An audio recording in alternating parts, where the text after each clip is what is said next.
Oiê! Vocês sabiam que a expressão João sem braço é ofensiva? Não? Então vem comigo que hoje eu vou te falar um pouquinho mais sobre capacitismo.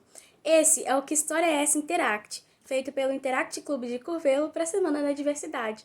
Meu nome é Ana Laísa Costa e eu vou ser a sua guia de conhecimento hoje.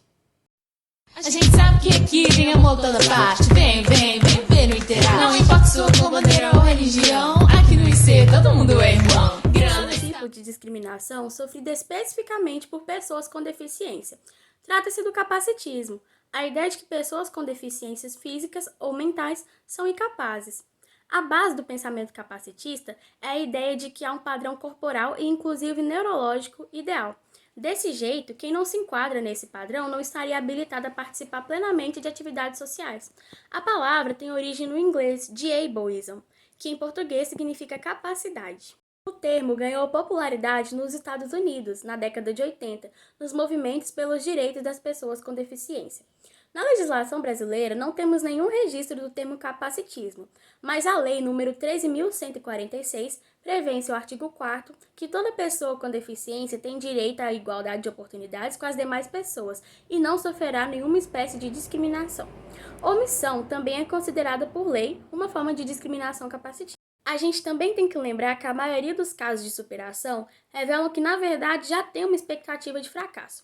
Tem esse podcast que se chama Introvertendo e que foi criado e produzido por pessoas autistas. No seu episódio número 113, eles discutem uma das variantes do capacitismo, que é o discurso sobre a trajetória de pessoas autistas associada à ideia de superação. Mas por que a gente considera que uma pessoa com deficiência alcançar um certo status na sociedade é extraordinário?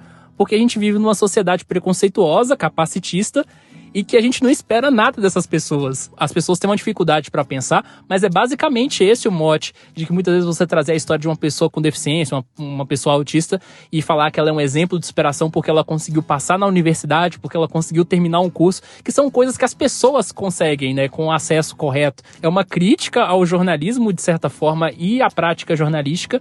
Eu percebo que o jornalismo está mudando um pouco nisso, a gente está evitando um pouco mais de usar, pelo menos no meu caso, que eu falo assim que nós do Introvertendo já fomos alvos de várias notícias, a gente percebe uma diferença na forma de contato, na forma de escrever a história dos jornalistas que conversaram com a gente, publicaram conteúdo, mas histórias de superação são um problema e elas são uma parte de um sintoma maior que é chamado capacitismo. Casos de capacitismo podem ocorrer até mesmo no próprio ambiente familiar. Se isso acontecer, a orientação é entrar em contato com a polícia e pedir que uma viatura vá até o local apurar o crime, e até mesmo prender o parente em flagrante.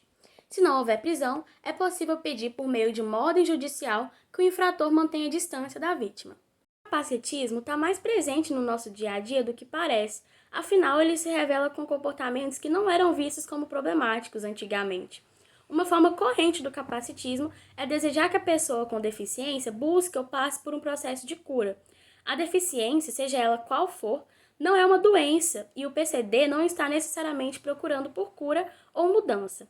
Outro exemplo disso é a gente ver alguém que não tem o movimento das pernas, utilizar sua cadeira de rodas para poder dançar e elogiar essa pessoa por ela ser um exemplo, sendo que na verdade não é um elogio, até porque quando a gente vê uma pessoa sem deficiência dançando, a gente não elogia ela. Tem também todo um problema estrutural quando a gente fala do capacitismo, até porque quantas vezes você já não ouviu ou até mesmo disse coisas como João sem braço, retardado ou aleijado. Todas essas são palavras preconceituosas que dão força ao capacitismo. Ainda tem muito para avançar em inclusão e o capacitismo não deve ser empregado em nossas vidas. Para isso, é importante que a gente busque palavras e ações que não promovam. A gente precisa reconhecer o preconceito no nosso dia a dia e os primeiros passos para evitá-lo. Na dúvida se sua ação possa ser prejudicial para pessoas com deficiência, pesquise e procure saber como agir da melhor forma. O capacitismo não deve ser colocado para debaixo do tapete, mas sabendo que ele existe, é possível desconstruí-lo. Por último, a gente trouxe algumas sugestões de filmes e livros para vocês conhecerem um pouco mais sobre o capacitismo. O primeiro é um livro, que também é filme, que se chama O Extraordinário. Ele conta a história de August, que é um menininho que nasceu com uma deformidade facial e precisa lidar com o desafio de frequentar a escola. O segundo é o filme O Escafrão e a Borboleta, que apresenta a história de Jean Dominique, que após sofrer um derrame cerebral, aprende a comunicar-se piscando as letras do alfabeto e escreve um livro de memórias em seu próprio mundo. Por fim, o livro Capacitismo, o mito da capacidade, de Victor de Marco. Ele elenca o que você precisa saber sobre o capacitismo, além de expor vivências pessoais do autor. Eu espero que vocês tenham aprendido um pouco mais sobre o que é o capacitismo. E aí fica a questão: o que você tem feito para tornar os lugares que você frequenta mais acessíveis? Obrigada por assistirem e até amanhã. Tchau, tchau!